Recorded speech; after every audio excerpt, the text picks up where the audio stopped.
No. So, well, goodness. So you can have cottage cheese. So Yes, it's not a lot of just cottage T-bone cheese. steaks 3 times No, a day. no. Okay, that's good to hear. And also mentally, did you see a difference, like your mental clarity, let's say, and emotionally? I have to say, once I started feeling better physically with those things, and I could go outside and walk, which if you have an autoimmune disease, you know you can't be outside for long periods of time. But when I got to where I could actually move and I could do things, my mental health just improved so quickly. And that's why I am a huge advocate of you need to pay attention to your diet. You need to work out. You need to do something, some kind of workout. When I say workout, I don't mean go to the gym and lift weights. That might not be for you. That's what I want to do, but you don't have to do that. Everybody has something different, but you need to move your body. And I think we were talking about this yesterday. There is a study going on right now, and women that start at the age of 35 lifting weights, and it could be light weights, you have a 90% less chance of getting dementia or Alzheimer's. And that's just, it improves your mental health, it improves your physical health, it's just beneficial across the board, period. Oh, yeah. Yeah, that impacts everything, especially your mind.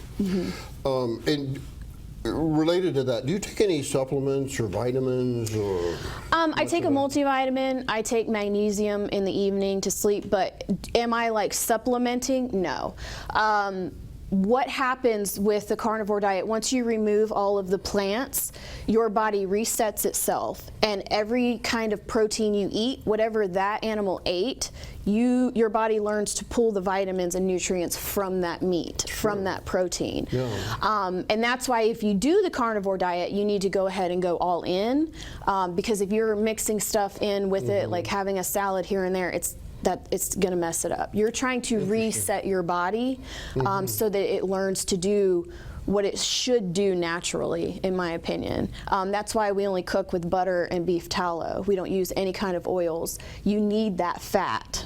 Right. And I know we're taught you shouldn't have too much, but when you are only taking in a protein and a natural fat, your body is using that to produce its energy. Wow. So one question I have is fiber. Does this cause constipation? No. Because that would be my concern. No, I've And never. nobody complains about that? Nope.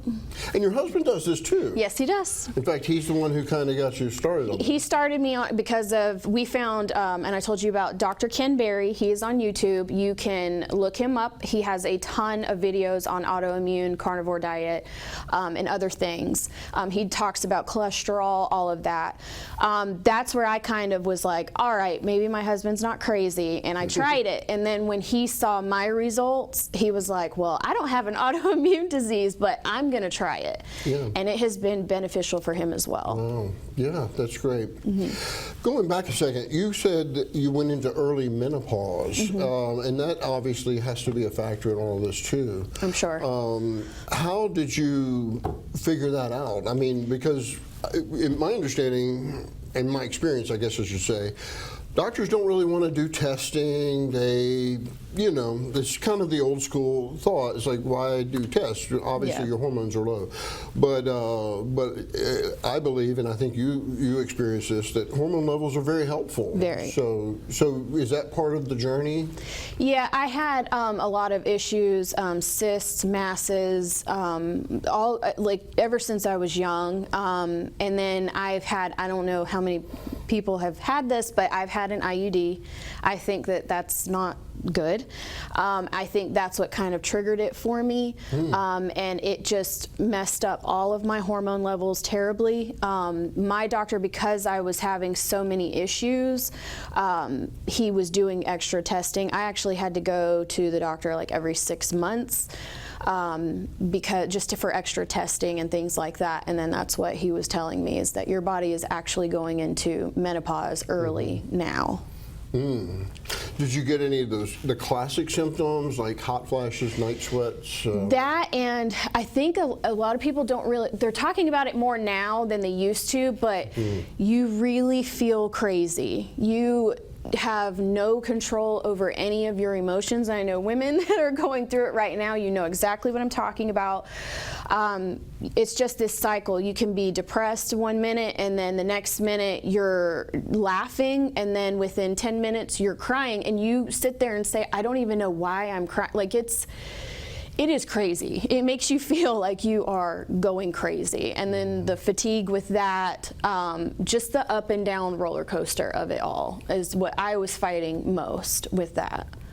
And do you feel like the diet, the carnivore, has really helped with that? Or? I think that, and I think that a lot of women don't go and get their hormones tested. I did do that. I haven't had to get anything done now. I think the carnivore diet has helped me level that out. But in the beginning, I did. My testosterone levels were almost non-existent. I had other levels that were off, and I got treated for that. But my issue is that insurance doesn't cover that. So you have to pay for that out of pocket, and that really solves a lot of your problems. Yeah, true. Yeah, you know, testosterone is so important for women, and of course, our medical system's not really addressing that. No. And that hormone drops as well. It has a lot to do with your quality of sleep, burning fat, keeping muscle, your mental clarity and memory, emotionally, and also just sort of that can-do attitude. So it's not just a men's hormone, but unfortunately, there aren't really a lot of choices for women, a testosterone product that you can get at a regular pharmacy. Right. You have to have it compounded and see somebody who knows. And also, likewise, with the testing, that's something we do. We're able to, at our clinic, we do testing of hormones because a lot of times women, and men too for that matter, find that nobody will test their hormones and they want to know, and a lot of times we find that's a big part of the problem. So I think the world's changing, hopefully a little bit, and a little more awareness. It's kind of a grassroots movement where women are wanting to know what's going on and want to be proactive, because after menopause, that's when heart disease begins, osteoporosis, broken hips, and so on. And if we could prevent all of those things, wouldn't it be wonderful? So that's a big focus of what I do too. So tell me about what do you do as far as exercise now? Do you have a strict regimen that you are on for yourself? I mean, I wouldn't say strict, but I do have a split. I think that when you do work out, you need to have a schedule. You need to have what you're going to do. You need to have a plan. You can't just go in and do random things. You're not going to get any kind of benefit out of that. But again, what I do is maybe not what everybody else does. I do heavy weightlifting, and I do add cardio into that, but we stay pretty active. And then I do train girls, and a lot of times if I've got 4 or 5 girls, I might be working out with them a little bit. So sometimes my body gets worn down a little bit, but yes, I think you need to have a schedule, a plan. And the benefit of having a trainer is I will have a client and we might go into the gym and it's really busy that day, and what we had planned, all those machines are taken up, and when you have a trainer, your trainer can just quickly say, all right, we're going to switch, let's go do this. And I know what I'm trying to target that day, but I can do it with something else rather than using a machine. So you don't necessarily have to join a gym.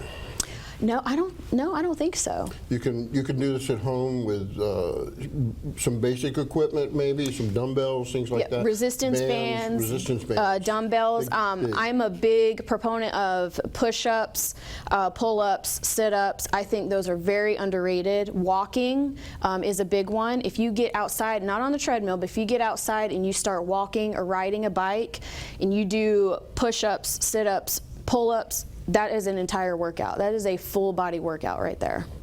So if somebody comes to you, a new client, and you mostly train women, are you going to get them right into push-ups? Or, you know, let's say they're kind of out of shape and they want to lose 30 pounds. Well, I like to start with them, but there's ways to get into it. So I'm not going to have them go, because any of my clients know you're not allowed to get on your knees and do push-ups, even as a female, no.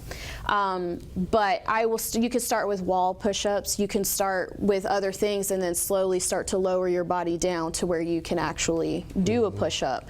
I've actually had a few women that are joining the BLET program in law enforcement, and they need to pass the POPAT, and I've helped them get their push-ups in, and they're doing those as well. But I think that it's something you can work towards, and that's another issue. I think don't set goals that are way too high. I think set realistic goals that you can reach and that will help you stay positive and motivated, and there's ways to do that. Don't just jump in. I mean, you're bound to have some days, if you're a normal person, where it's like, I just can't do this. Well, how do you get or do you? Are you just always motivated? No, I'm not always motivated. I have tough days, but then you just struggle through those days. And that's what I tell a lot of my clients, like, it's okay to reset, take a minute and pause, but you don't quit. That is not allowed. So you can reset, you can pause. If you need to take a little bit of time in between a set, you're struggling that day, that's okay, but you're not allowed to quit. And so you've kept this up for 3 years? For 3 years, yes. And you have no regrets, huh? Absolutely not. And I think I'm trying to help more women. I get calls all the time and DMs and text messages all the time about what should I do, this is how I'm feeling. And I tell them you need to move your body. You need to move your body, you need to watch what you're eating, and you need to quit with the regular daily alcohol intake. Even if it's just 1 glass every day, stop. That's poison. Yeah, it definitely is a setback, I think, and effects on your brain. There's really not any benefit to it. No. I think a lot of people, you see that on social media. It's like women in the glass of wine. Right. And yeah, it's cute, but it's also kind of self-destructive, isn't it? It's very. I mean, it's a sugary poison, is what it is. Yeah. And it takes more than 24 hours for your body to process that. So if you're daily taking it in, your body never has a chance to reset and get rid of any of that. And I would say probably next to that is the sugar. Sugar is terrible. So you feel like you're going to keep this up absolutely forever? I will be 70 years old still doing this. Okay, that's great. Yeah, what if somebody was 70? They could do this, couldn't they? I think so, yes. It's not too late. Not too late. It's never too late. All right. Well, thank you very much. If you have any questions, you can email me through the website Erlacher, ERLACHER medical.com. Erlachermedical.com. That's my website. And I'd like to thank Stevie for being here today. We'll be here every second and fourth Thursday mornings on the live morning show, and we'll have some other guests. And I just thank everybody for tuning in. Stay cool. It's going to be hot the next couple of days. So drink plenty of water. And thank you for tuning in. And we'll